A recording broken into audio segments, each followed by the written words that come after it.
Belaino wanama singsa BJP National President JP Nadda ni Pandao Khumulungo borok chair khali nukjakha Belaino wanama singsa tipra sarok tipra mothawre thangbaikya naki CPIM thangbaikya naki Congress saimaliya borok nukjakliya asuk jai khe jai toklaiman bising tipano prosar khaima bising tipano mas prosar khaima bising tipano borok ko thumri maliya Belaino wanama singsa kasajak Chini mampu nungjabe faikya. Nah itu nih jadi kayak tipe saya eksplosif.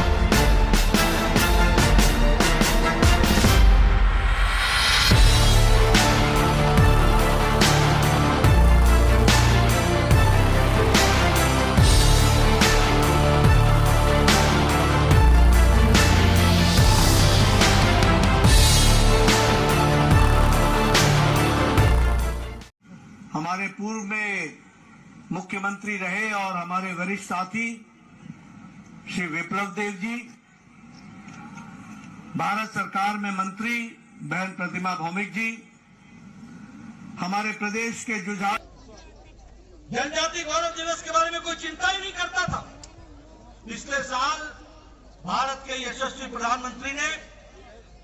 हमारे यहाँ 15 नवंबर को भगवान बिरसा मुंडा के जन्मदिन को वह जनजाति गौरव दिवस के रूप में